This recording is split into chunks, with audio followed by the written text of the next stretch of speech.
자, 이제 부동산 개발에서는요, 이 부동산 개발이 굉장히 잡다합니다. 내용들이. 잡다한데, 그나마 그 131쪽의 민간 개발 방식하고요. 그 다음에 134쪽에 나오는 부동산 개발의 위험과 타당성 분석하는 거 있죠. 요게 조금은 더 자주 언급이 돼요. 나머지 것들은 굉장히 산발적으로 이거 한번 나왔다 저거 한번 나왔다 뭐 이런 식으로 많이 출제가 되어 왔습니다. 그래서 일단 그거 두 가지를 조금 더 주의를 하시고요. 다른 것들은 이제 용어의 뜻 정도 파악한다 이렇게 보시면 되겠습니다. 130쪽이 이제 부동산 개발이라고 하면은 동그라미 1번에 조성도 있고 동그라미 2번에 건축도 있죠. 조성하는 것도 개발이고 건축하는 것도 개발이죠. 조성은 이제 택지 조성이에요. 택지 조성. 토지 자체를 개량하는 택지 조성. 그 위에 건물 올리는 것까지 이제 개발이고요. 그다음에 이제 개발에 분류해서 주체에 따른 분류해서 1번의 공영 개발 1섹터죠. 그다음에 그 131쪽의 민간 개발 2섹터죠. 정부가 하느냐, 민간이 하느냐. 그다음에 132쪽의 맨 위에 민관 합동개발 제3섹터가 있죠. 이제 합동개발인 거죠. 일단 그런 분류 1섹터, 2섹터, 3섹터. 그 중에서 1섹터는 공영개발이잖아요. 이거는 정부가 개발하는 거니까 정부가 시장에 개입하는 거죠. 직접 개입이에요, 간접 개입이에요? 직접 개입이죠. 직접 개입입니다. 자, 의의는 이제 여러분이 봐주시면 되고요. 정부가 한다라는 걸 얘기하는 거고, 그 밑에 공영개발의 필요성 있죠. 이거는 정부의 개입 필요성하고 똑같이 생각하면 돼요. 공영개발의 필요성은 정부의 개입 필요성과 같다. 자, 여기서 효율성 측면과 형평성 측면 두 가지 측면이 있죠. 효율성 측면은 시장 실패를 치유하는 거죠. 수정하는 것. 그 다음에 형평성 측면은 사회적 목표를 달성하는 거하고 똑같은 거예요. 이제 공평한 분배 뭐 이런 거 나오잖아요. 그래서 시장 실패를 치유, 그다음에 수정 뭐 이렇게 표현할 수 있습니다. 그러니까 앞에서 공부했던 거하고 똑같아요. 앞에서 공부했던 것이 반복된다 이렇게 보면 되고요. 자, 그 장점은 이제 공영 개발의 장점이잖아요. 그 공영 개발의 장점은 수용 방식의 장점 이렇게 보시면 돼요. 여기서는 특별한 언급이 없으면 공영 개발은 매수 수용 방식을 전제로 하고 있어요. 매수 수용 방식. 그래서 장점의 기억은 계획적인 이용, 이게 키워드예요. 계획적인 이용. 계획적인 이용, 이걸 키워드로 기억하시고, 그다음에 니은은 뭔가 하면은 신속한 개발입니다. 신속한. 이렇게 쭉 읽어가면 맨 끝에 신속한 있죠. 신속한 부동산 개발, 신속한 개발. 그러니까 계획적인 이용이 가능하고 신속한 개발이 가능하다. 그리고 이제 대량 공급도 가능하면서요. 그다음에 디귿은 이제 불로소득 차단이죠. 불로소득을 차단하는 이유는 보상금을 줄 때 개발이익을 배제하고 보상금을 주기 때문이죠. 그다음에 리얼은 됐고요. 미음을 보시면은 감보율에 얽매이지 아니하므로 이런 말 있죠. 감보율이라는 말이 뭐예요? 우리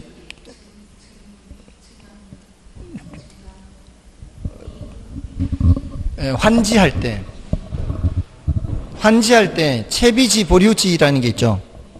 그것 때문에 감해서 다시 돌려주지 않나요? 그걸 뭐라고 표현하죠? 토지 부담률이라고 하나요? 내가 환지 방식에서 내가 갖고 있는 땅이 100평이었는데 돌려받는 땅은 60평이다.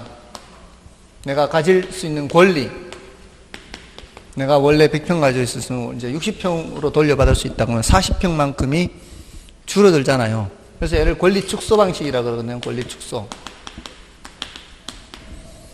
이렇게 줄여서 주는 거를 뭐라 그래요? 그건 가만지는 그게 아니고, 내가 권리는 60평 받을 권리가 있는데 60평짜리 땅이 없을 거 아니에요. 딱 맞게 떨어지면 좋은데 만든다고 만들었는데 50평짜리 땅밖에 없어. 원래 권리는 60평인데 50평짜리 땅밖에 없으면은 50평을 줄여서 받는 거죠. 이제 50평으로. 줄여서 받고서 10평만큼은 돈으로 받아야지. 이걸 가만지라 하지 않나요? 근데 이게 60평의 권리가 있는데 땅은 70평짜리 밖에 없으면 더 많은 걸 받잖아요. 그러면 이제 10평만큼을 돈을 내야 될 거 아니에요. 이걸 이제 과부족 청산이라 하거든요. 과부족 청산. 맞죠? 이걸 증환지라고 하나요? 이걸 가만지라 하고. 그거 말고 원래 이거 정할 때 이 40평만큼을 줄이잖아. 40%. 이게 간보율이라고. 간보율. 간보율을 정해야 된다고 미리. 환지계획이라는 거 있죠. 환지계획. 그래서 환지 처분을 하잖아요. 환지계획에 따라 환지 처분하잖아요. 그러려면 미리부터 이런 계획이 서 있어야 될 거 아니에요. 몇 % 할 건가. 이러려면은 이 전평가, 후평가를 해야 된다고요. 이게 환지 그 방식으로 하기 전에 땅값을 평가해야 되고, 환지 후에, 개발, 이제 택지 정리 후에 땅값이 얼마나 될지 평가를 해야 될 거 아니에요. 그걸 다 해야 된다고. 그래서 간보율을 정해야 돼요. 그 간보율을 정할 때 이게 쉽지 않다고요. 간보율을 정하는 게 쉽지 않다고. 근데 매수 수용 방식은 간보율 같은 게 있을 일이 없죠. 그냥 다 보상금 주고 그냥 해버리는 거니까 그런 걱정이 없다 이 말이에요. 간보율 같은 거 신경 쓸 필요 없다 이 말이에요. 다음에 이제 단점에서는 일단 토지 소유자의 반발입니다. 무엇 때문에 반발하겠어요? 돈 때문에, 돈 때문에. 보상금이 적다라고 볼 수 있는 거죠. 왜냐하면은 그 디귿 때문에 그래요. 디귿의 형평성 문제예요. 즉 공익사업에 협조하여 보상비를 받고 이주한 개발지역 주민과 개발로 인하여 발생하는 집가상승 혜택을 누리는 개발지역 주변의 주민들 간 형평성 문제죠. 그 주변 사람들은 수용이 안 되잖아요. 수용이 안 되니까 땅값 올라간 만큼을 다 자기네들이 가질 가능성이 많죠. 그런데 보상받는 사람들은 개발이익을 배제하고 보상금을 받기 때문에 그런 반발이 있을 수가 있죠. 그리고 니은도 문제, 니은. 재정적 부담이에요, 재정적 부담. 수용 방식은 일단 돈을 줘놓고 사업을 해야 되잖아요. 근데 이제 환지 방식은 채비지, 보류지 이런 것으로 인해서 그 비용 충당을 거기서 하고 공공 사업 용지도 거기서 다 충당을 하니까 그러니까 비용이 많이 발생하지 않는 방식이죠. 자, 그런 내용이 있다 이 말이죠. 그 정도입니다. 공용개발에서는 매수 수용 방식을 전제로 해서. 자, 근데 이제 민간의 개발 방식 있죠. 자, 민간 개발에서 이 섹터죠, 이 섹터.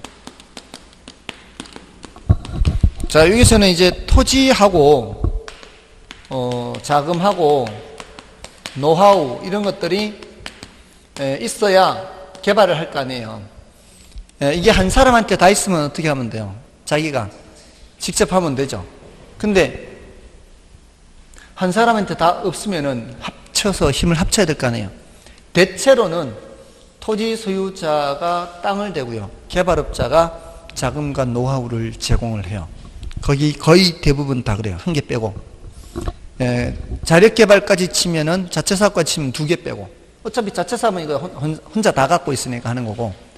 그거 말고는 사업위탁 방식이에요.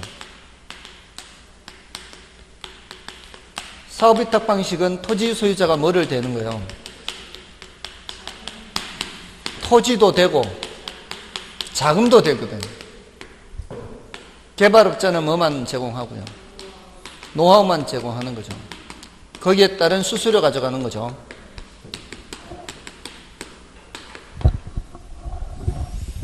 자, 이거 외에는 전부 다 토지 소유자는 뭐만 되는 거예요? 토지만 되는 거예요. 형식은 어떻게 됐든 간에 토지 소유자가 이제 토지만 돼요. 자, 그럼 이제 자체 사업은 됐고요. 이제 자기가 직접 하고 직접 하는 방식은 이제 뭐가 좀 주의를 할 필요가 있는가 하면은 혼자 하니까 위기 관리 능력이 필요해요. 위기 관리 능력. 자체 사업은 위기 관리 능력이 필요하다. 그다음에 이제 등가 교환 방식 있죠. 등가 교환 방식은 토지 소유자는 토지를 개발업자는 자금을 부담하여 개발하고 완성된 건축물의 면적 등을 토지 가격과 공사비 비율에 따라죠. 비율에 따라. 그게 키워드죠. 비율에 따라 공동으로 소유하는 형태예요. 자, 그래서 이건 몇 대 몇으로 나누는 거죠. 그래서 토지 가액을 평가를 해야 되겠죠. 토지 가액을 평가를 해야 돼요. 다음에 사업위탁 경우 조금 전에 말씀드렸듯이 개발업자가 토지와 자금을 다 부담하고 토지 소유자가 토지와 자금을 다 부담하고 개발업자는 노하우를 제공하는 데 따른 수수료를 취하는 방식이고, 그 맡기는 입장에서는 위탁이라고 하고요, 맞는 입장에서는 수탁이라고 할 수도 있거든요. 그러니까 사업 위탁형이나 사업 수탁형이나 같은 거예요. 그리고 신탁 방식은 뭐예요? 신탁 방식도 토지 소유자가 뭐를 대요? 토지를 대죠. 이거 토지 소유자가 토지를 대는 거예요. 개발업자는 자금과 노하우를 이제 조달할 거 아니에요. 자금하고 노하우. 근데 이제 어떤 차이점이 있어요. 여기 이제 형식적으로 소유권이 이전되는 거예요. 형식적 소유권 이전. 그러니까 겉으로 봤을 때는 누가 다 혼자 하는 것 같아 보이는 거죠. 개발업자가 신탁회사죠. 이제 신탁회사가 다 알아서 하는 것 같이 보이는 거죠. 그 실질적으로는 이제 토지 소유자가 토지를 댄 거죠. 그 다음에 공사비 대물 변제형. 이거는 공사비를 무엇으로 주는 거? 물건으로 주는 거. 토지 소유자 땅 대고. 그리고 공사비 분양금 정산. 분양금으로 공사비 주는 거. 다 어쨌든 다 토지 소유자 땅 되는 거예요. 이제 그 공사비에 해당하는 만큼을 어떻게 이제 나누느냐 이거죠. 물론 신탁 방식은 이렇게 개발한 후에 나중에 어떻게 해요? 그 신탁 회사가 투입한 자금 다 회수해 가고, 그리고 수수료 다 가져가면 나머지는 이제 다시 토지 소유자에게 돌려주면 되는 거고, 만약에 돌려줄 토지가 없이 그냥 다 분양을 해버렸으면 그냥 수익금으로만 주면 되는 거고. 그걸 이제 어떻게 보면 토지 소유자 입장에서는 제일 복장 편한 방법이 이게 신탁 방식이라고 볼 수 있어요. 그러니까 개발해서 분양을 해버리는 경우에는 그 자금 회수해 가고 자기네 수수료 수입 가져가고 뭘로 돌려준다고요? 수익금으로 돌려주니까 토지 소유자 입장에서 그냥 앉아서 그냥 수익금 받으면 돼. 수수료 니들 챙겨가고 이렇게 하는 거예요. 근데 이제 공사비 대물 변제형은 이제 공사비를 물건으로 주는 거고, 그다음에 분양금으로 정산하는 거는 분양금으로 해결하면 되는 거고. 자, 근데 신차지 방식 있죠. 차지가 뭐예요? 차지. 땅을 빌리는 거예요. 그러니까 개발업자가 땅이 없죠. 개발업자가 땅이 없으니까 땅 갖고 있는 토지 소유자한테 가서 땅을 빌린다 이 말이에요. 이것도 토지 소유자가 뭘 대는 거예요? 땅 대는 거지. 땅 대고 그 땅 빌려서 건물 짓는 거예요. 그럼 건물 지으면은 이게 건물이라는 게 오래 가잖아요. 그럼 한 15년, 20년 장기간 동안 빌리는 거예요. 장기간 동안 빌려서 거기 이제 임대를 해서 세를 놔서 15, 20년 동안 투자비를 회수해 가는 거예요. 투자비를 땅 빌려가지고. 근데 이제 이런 방식은 나중에 이제 건물을 어떻게 할 거냐 이거잖아요. 건물은 누구 돈으로 지은 거예요? 개발업자 돈으로 지은 개발업자 거란 말이에요. 그러면 그 나중에 그 건물을 어떻게 처리할 거냐? 그 철거할 거냐? 그게 한 20년, 20년 지났다고 해서 건물 못 쓰는 거 아니거든요. 충분히 경제적 가치가 남아 있어요. 그 건물에 대한 처리를 어떻게 할 거냐가 남아 있거든요. 그래서 이게 계약할 당시하고 계약 기간 중 계약 기간이 종료됐을 때 하고, 예전에는 계약할 때 권리금을 주고요. 계약 기간 중에는 아무것도 주는 게 없어요. 15년, 20년 동안 아무것도 주는 게 없어. 계약 기간이 종료되면은 건물을 주는 거지. 건물을 공짜로 주는 거지. 대신 이 동안에 받은 게 없으니까 건물을 공짜로 받는 거예요. 근데 요거는 신차지 방식은 계약 기간 중에 제대로 받는 거예요. 지대를 15년, 20년 동안 계속 지대를 받아. 대가를 받으면은 이때는 받을 게 있어요, 없어요? 이때는 받을 게 없지. 받을 게 없으면 그 남아있는 건물을 어떻게 처리할 거예요? 사야지. 예, 유상이에요, 유상. 돈 주고 사야지. 예, 됐나요? 그 차이예요. 여러분은 어떤 게 더 나은 것 같아요? 나중에 공짜로 받는 게 좋을 것 같아요? 계약기간 좀 받는 게 좋을 것 같아요? 저는 이게 100번 나을 것 같아요. 아니, 기다리다 죽을 수도 있잖아. 사는 동안 풍족하게 사는 게 낫지. 이건 나중에 뭐 돈, 뭐 은행에 빌려서 사든 말든. 은행 빌려서 하면 되지. 대출 받아가지고. 이때 좀 다 쓰지 말고. 저는 신차지가 나을 것 같아요. 자, 아무튼 신차지 방식은 토지를 임차에 개발하는 방식으로서 구차지 방식과의 차이점은 차지 계약을 체결할 때 권리금 주고받지 않으며 차지 계약 기간 중에는 고객의 지대가 지불되고 차지 계약 종료 시에는 토지는 무상으로 반환되며 토지는 당연히 누구 거니까 토지는 원래 내 거니까 토지 소유자가 내 거니까 건물은 시가로 양도된다. 그러니까 돈 받고 거래한다 이 말이에요. 됐나요?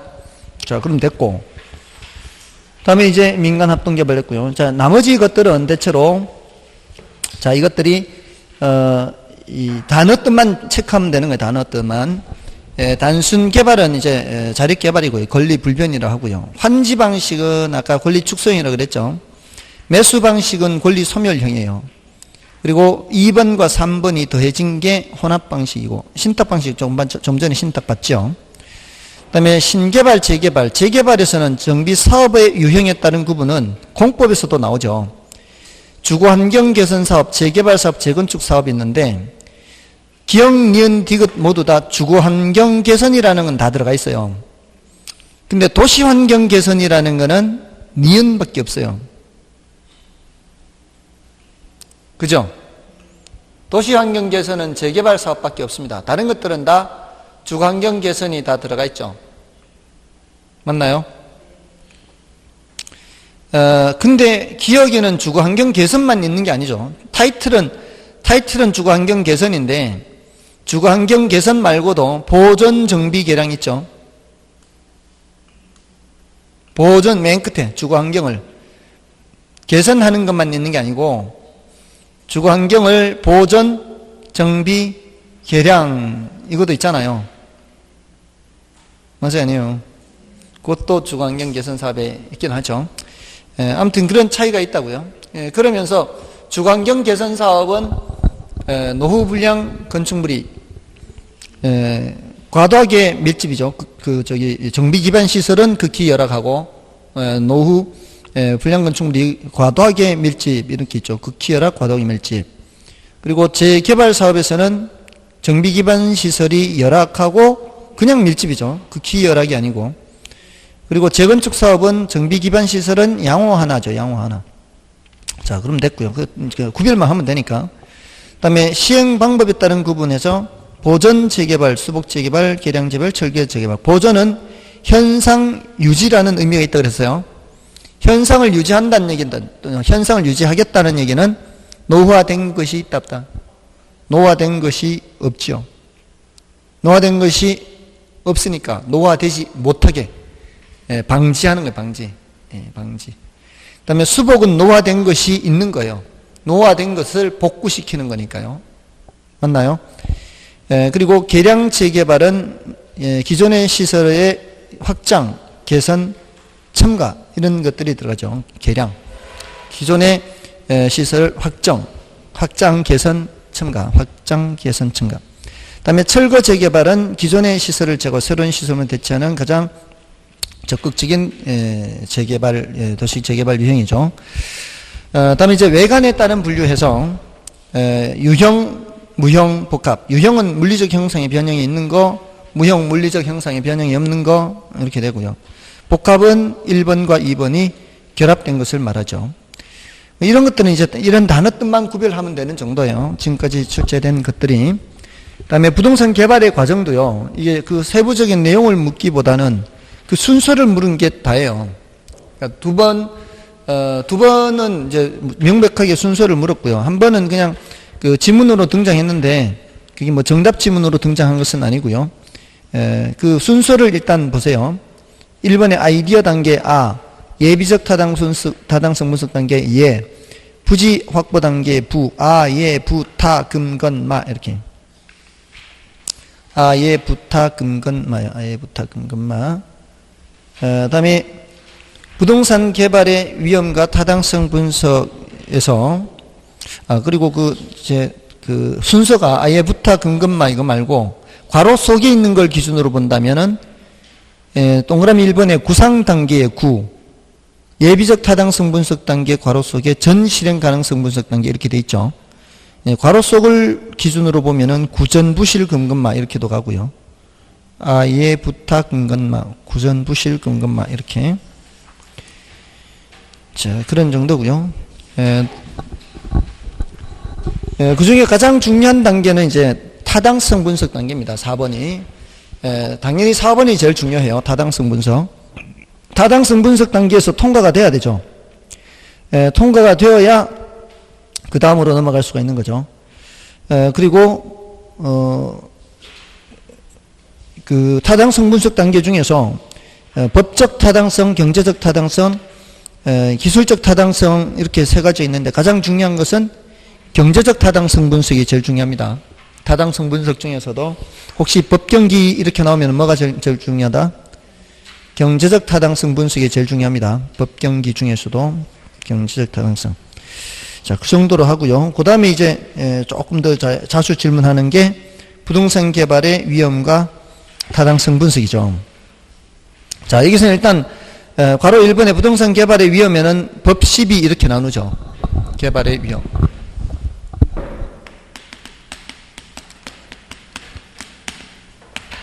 개발의 위험에서 법적 위험, 시장 위험, 그다음에 비용 위험. 법적 위험은 다시 공법상 위험과 사법상 위험으로 나눌 수 있죠. 공법상 위험을 줄이기 위한 대책에서 계획이 확정된 토지를 매입하는 거 있죠. 계획이 확정된 토지 매입.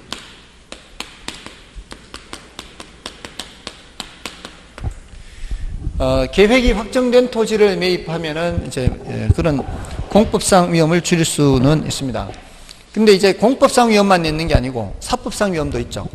그거는 이제 소유권 관계와 관련된 상린 관계. 옆에서 민원 넣거나 막 공사하는 중에 민원 넣거나 하는 거 이런 것들은 사법상 위험이고요. 이거는 이제 공법상 위험이죠. 이런 이제 대책들이 있을 수가 있고요. 그다음에 시장 위험이 뭐라 그랬어요? 시장 위험하면 앞에 우리 부동산 투자론에서도 시장 위험이 있었잖아요.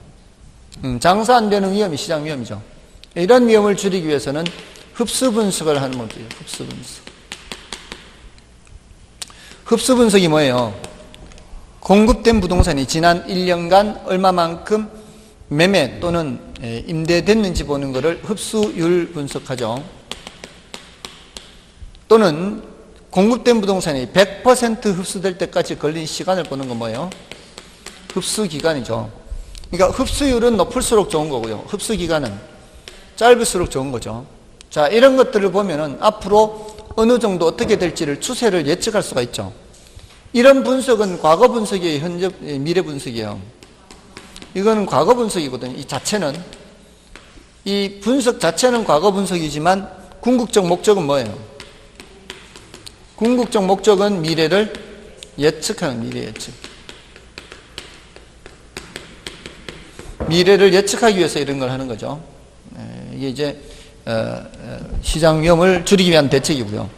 비용 위험을 줄이기 위한 대책으로는 뭐가 있어요? 최대 가격 보증 계약 이런 게 있죠. 최대 가격 보증 계약은 일정 수준을 초과할 경우에는 더 이상 비용을 부담하지 않겠다는 것을 미리부터 약속하는 것을 최대 가격 보증 계약하는 거죠. 이러면 물론 이제 계약 금액이 더 올라가겠죠. 계약 금액이 올라가겠지만 이제 추가적인 위험은 부담하지 않는다는 거고요. 다음에 135쪽의 그 그래프는 어떤 의미인가 하면은 그 시장 상황에 따라서 지금 개발 사업의 완성률이 낮을 때에는 위험이 커요, 낮아요. 위험이 크죠, 높아요. 대신 가격은 어때요? 가치는 낮습니다. 그러니까 매수자 입장에서 초기에 사게 되면 어떤 현상이 나타나겠어요? 매수자 입장에서는 초기에 매수하면은 위험 부담은 크면서 대신 싸게 살 수 있는 거죠. 그러니까 나중에 이제 완공이 됐을 때 피가 많이 발생하겠죠. 미리 쌀 때 사면은. 근데 파는 사람 입장에서는 어떻습니까? 초기에 분양할수록 파는 입장에서는 위험을 줄일 수 있죠. 분양을 하게 되면은. 대신 비싼 값 받아요, 못 받아요? 비싼 값은 못 받으니까 수익은 적겠죠. 그래서 이게 이제 적당히 요거를 이 분양하는 입장에서는 적당히 관리를 해야 되는 거예요. 너무 초기 단계에서 다 싼 값에, 헐값에 분양을 해버리면은 위험은 많이 줄일 수 있겠지만 수익이 별로 없을 수가 있죠. 그리고 처음부터 너무 가격 올라갈 걸 대비해서 미리부터 비싼 값으로 받아버리면은 안 팔릴 수도 있잖아요. 적당한 수준에서 이제 관리를 해야 되는 거죠. 그래서 제가 아는 사람의 형님은 이제 뭐 조그만 개발 사업을 한대요. 뭐 아파트 한 동짜리, 두 동짜리. 근데 이런 이제 아파트 한 동짜리, 두 동짜리를 해도 자금이 수백억 들잖아요. 그러면 대출을 많이 받는데요. 그래서 대출을 많이 받는데 이렇게 한대요. 초기 단계는 좀 싸게, 주변 시세보다 좀 싸게 분양을 한대요. 싸게 분양을 해서 언제까지 싸게 분양하는가 하면은 대출금 회수될 때까지. 대출금 상환될 때까지는 이제 빨리 이제 한다는 거죠. 부도 안 날라고. 이제 안전하게 하려고. 근데 일단 어느 정도 대출금이 회수가 되면은 이제 상환이 돼서 이제 분양돼서 상환이 되면은 그때부터는 이제 조금 더 이렇게 올려서 이제 늦춘대요. 그래서 가격을 올려가지고 어떤 경우에는 회사가 아예 끝까지 보유하기도 한대요. 안 팔리면. 높여서 안 팔리면. 그러면 이제 세워놨다가 나중에 팔면 된다는 생각으로. 그렇게 이제 위험과 수익을 조절을 한대요. 어떻게 보면 굉장히 현명한 방법일 수도 있고요. 건설사 부도 나는 경우 많잖아요. 근데 이제 최소한 그런 이제 부도 위험을 줄이려면 초기 단계는 좀 싸게 많이 판매를 하고 대신 수익은 적겠지만 그래서 어느 정도 대출금 상환을 하면은 그렇게 이제 가격을 올리고 이렇게 자 그렇게 한다고 합니다. 아무튼 그런 그래프를 말하는 거고요. 다음에 이제 부동산 개발의 타당성 분석이죠. 자, 이 부동산 개발의 타당성 분석은 GCC 타투하죠.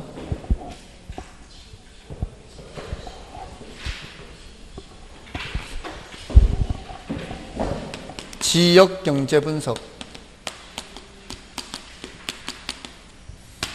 시장 분석,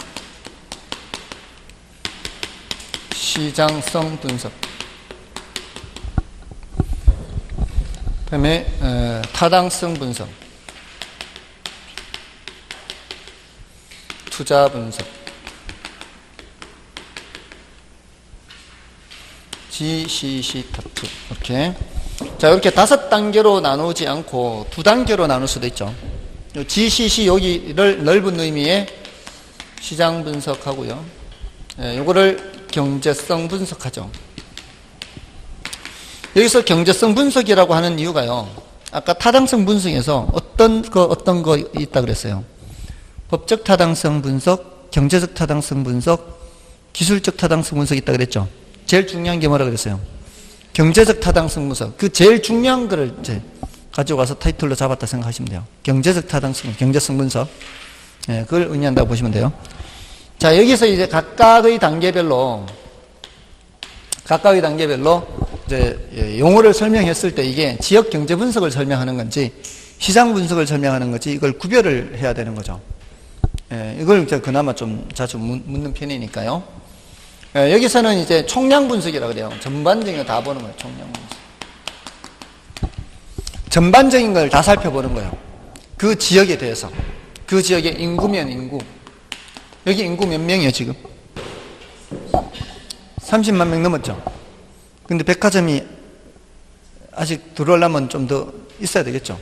여기는 한 50만 명 돼야 백화점 들어올 것 같은데요. 거의 50만 명은 돼야. 그게요, 이 30만 명이라 해도 주변에 대도시가 없이 오히려 중소도시에 있는 고객들을 끌어들일 수 있을 정도의 도시라면은 30만 명이라도 백화점이 될 수가 있어요. 근데 여기는 오히려 대전으로 뺏기죠. 그럴 때는 30만 가지고 안 돼요. 저기 전북 익산이 한 30만 명 되지 않나요? 전북 익산 혹시 아시나요? 전북 익산에 백화점이 있던가요? 제가 알기로 없는 것 같아요. 그건 전주로 뺏기니까. 멀지 않잖아요. 멀지 않은 곳에 더 큰 규모의 상권이 있으면 그 큰 규모의 상권으로 뺏기거든. 그러면은 30만 가지고는 백화점이 안 돼요.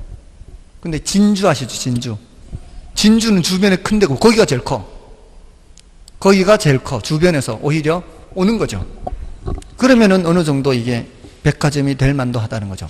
그러니까 인구만 봐도 벌써 어떤 규모의 어떤 종류의 부동산이 되겠다 안 되겠다가 이렇게 답이 나오는 거죠. 대체로.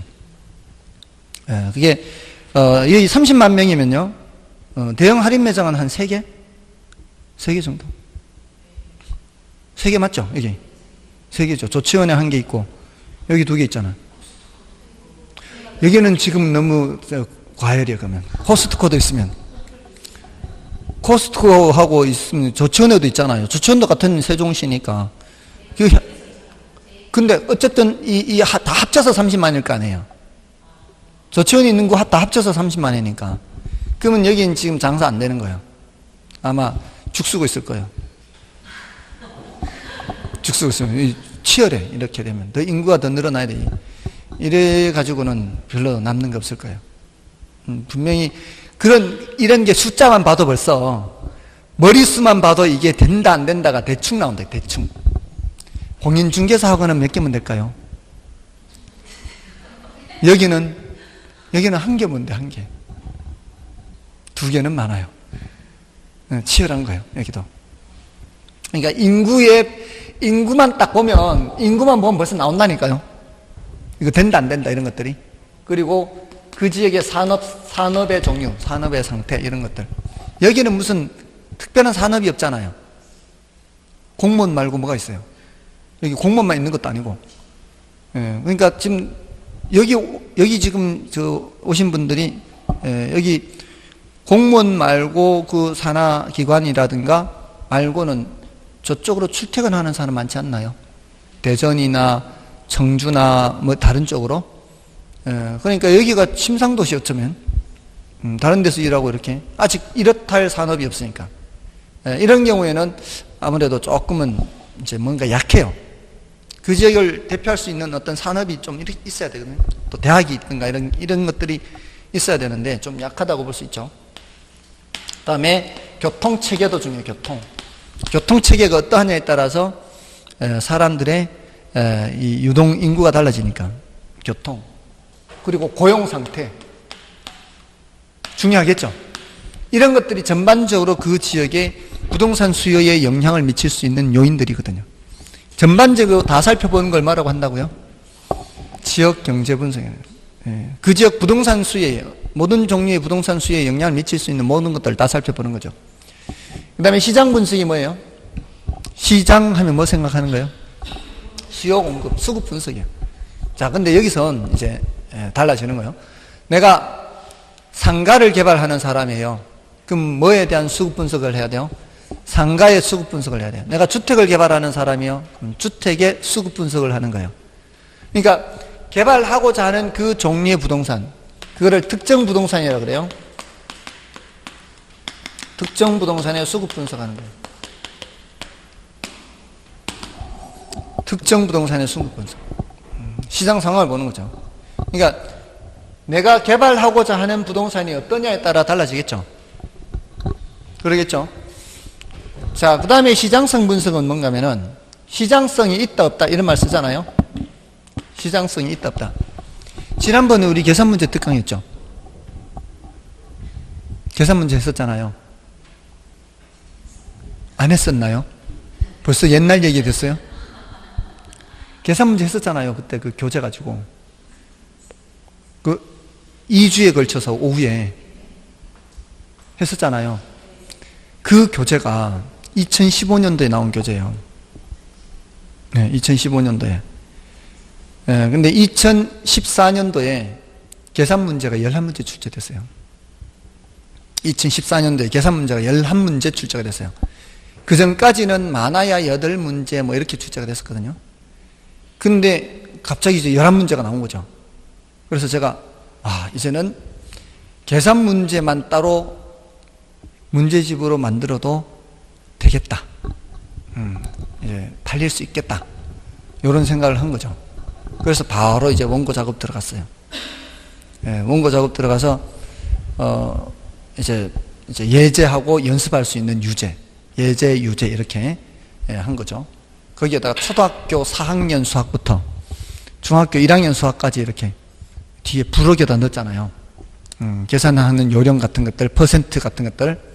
자, 이렇게 해서 이렇게 시장에 내놓으면 요 물건이 이 고객들한테 어필할 수 있을까 없을까? 이게 바로 뭐예요? 시장성이 있을까 없을까? 이거 따지는 거죠. 저는 충분히 시장성이 있을 것이다 라고 본 거죠. 이거 사람들이 분명히 살 것이다. 그러면은 품값은 나올 것이다. 이렇게. 그런 거 본 게 바로 뭐예요? 시장성 분석하는 시장성. 그 어떤 물건이 시장에 나왔을 때 과연 고객들이 그 물건을 살 건가 말 건가 이걸 보는 거거든요. 근데 저 같은 경우에는 그때 경쟁 제품이 없었어요. 하나도 없고 제가 최초로 했거든요. 그러니까 독점인 거죠. 독점인 거니까 당연히 시장성이 있다고 보는 거죠, 이게. 그래서 그게 2015년도에 이제 한 이맘때 책이 나왔어요. 좀 늦게. 좀 출판사가 좀 영세 출판사여서. 그래서 처음에는 200권밖에 안 찍었어요. 팔릴지 안 팔릴지 모르니까 사실은. 근데 금방 다 팔렸어요. 100권 또 찍었어. 또 다 팔렸어. 그해 시험 칠 때까지 450권 팔았어요. 광고 하나 안 했거든요. 광고 하나 안 했는데 그냥 서점에 이렇게 진열해서 파는 거죠. 또는 인터넷에 검색해서 파는 건데 처음 나온 거니까 검색도 잘 안 되죠. 그런 책이 있는지도 잘 모르니까. 이듬해 1000권 찍었어요. 거의 다 팔았어요. 2016년도에. 광고 하나 안 했거든요, 이것도. 그 다음에 그 이듬해 1500권 찍었어요. 200~300권 빼고는 거의 다 팔렸어요. 그리고 작년에 또 1500권 찍었는데, 작년에는 좀 속도가 좀 떨어져서 이제사 거의 다 팔았어요. 이거는 저거는 계산 문제는 저거 필요 없으니까 뭐, 연도 개정 이런 거 필요 없으니까 다 팔리면 새로 찍는 거고, 다 팔리면 새로 찍는 거니까. 아무튼, 괜찮지 않나요? 근데 작년인가 재작년에 드디어 이제 유사품이 나왔어. 그 유사품을 아직 제가 못 봤어요. 이게 유사품이 나온 거는 아는데 유사품이 나온 거를 보고 이렇게 비교 검토를 해서 또 한 단계 더 업그레이드를 해야 돼요. 그러면 그쪽에서도 그 유사품을 만들 때는 시장성이 있다 없다 이런 걸 판단했을 거 아니에요. 그러니까 그걸 봐서 이제 무슨 제품 측면에서의 경쟁력, 가격 측면에서의 경쟁력 이걸 또 봐야 되겠죠. 아무튼 구체적으로 어떤 물건을 놓고 보고 분석하는 게 뭐라고요? 시장성이 있느냐 없느냐. 그러면 부동산 개발 사업의 시장성이라는 게 뭐겠어요? 내가 어떤 물건을 계획하고 있을 거 아니에요. 내가 지금 어떤 위치에 어떤 디자인으로 어떤 이 컨셉의 물건을 개발했을 때 이 물건이 그 다른 사람들이 봤을 때 저 물건 괜찮겠다라고 해서 사러 올 사람들이 얼마나 있을 것인지 이거 생각하는 게 뭐라고요?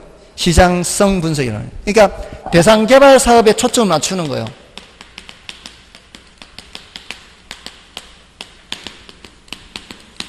대상 개발 사업에 초점을 맞추어서 대상 개발 사업이 얼마나 경쟁력이 있는지 또는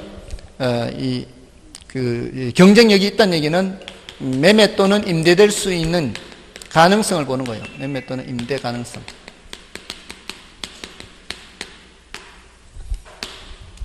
매매 또는 임대 가능성. 그래서 지금까지 5, 6, 7, 8, 9, 이제 5년째죠, 이제. 원래 더 찍으면 이제 5년째인데, 드디어 이제 제가 지금까지 품값을 못 받았거든요. 영세업체라서. 그래서 이제 조금 이제 큰 업체하고 이렇게 이제 계약하려고.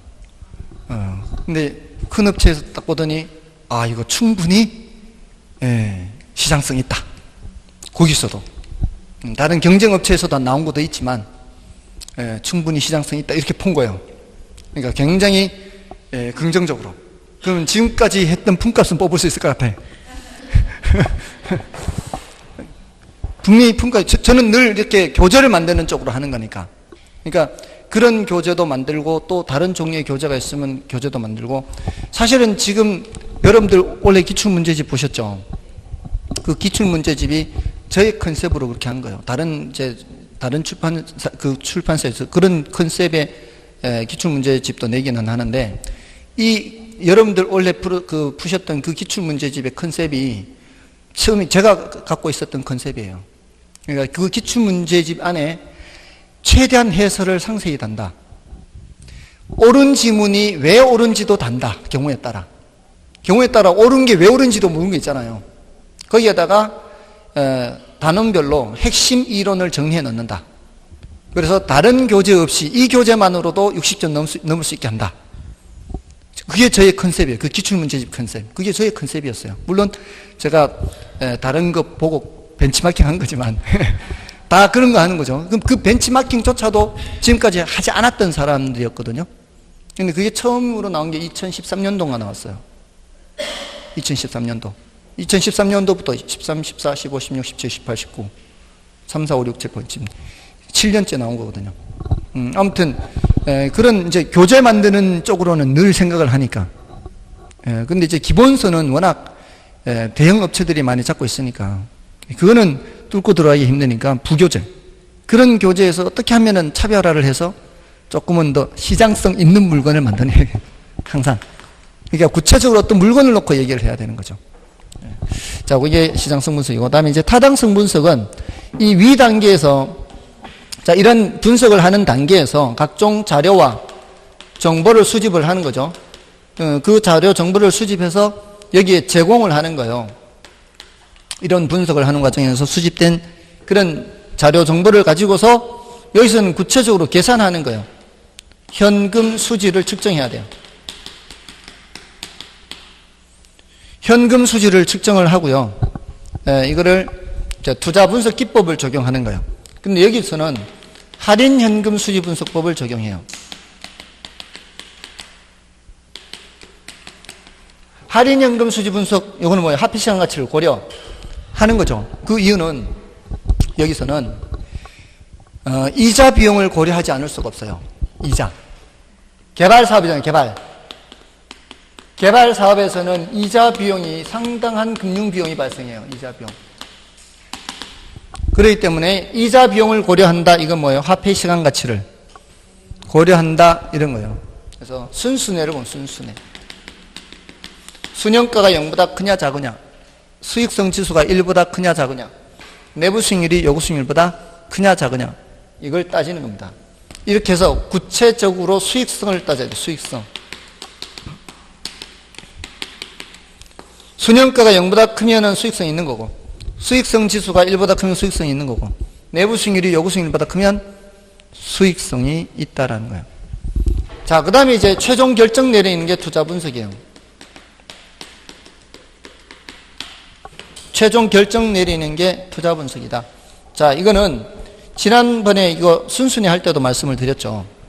난이도 좀 높은 거, 난이도 좀 높은 게 상호 백타적 투자의 경우, 이런 거 나왔죠. 가용 자금이 제한되어 있을 때, A, B, C 여러 개가 있을 때, 필요 자금이 얘는 3천만 원, 얘는 4천만 원, 얘는 5천만 원 이렇게 있을 때, 다 순현가가 0보다 커. 순현가가 0보다 커도 다 못해. 돈이 한정돼 있으면, 1억밖에 없으면, 가용자금이 1억이 있으면, 자, 이럴 때는 다 못하면은 눈물을 머금고 한 개를 포기해야 돼. 그죠? 수익성은 다 있어요. 수익성은 다 있어요. 통과는 다 됐다고. 근데 다 못한다고. 최종 결정은 어떻게 내리느냐? 순현가법으로는 순현가가 제일 큰 거 순서대로, 수익성 지수법은 수익성 지수 제일 큰 거 순서대로 이렇게 하는 거죠. 그럴 때 무슨 방법을 따라가야?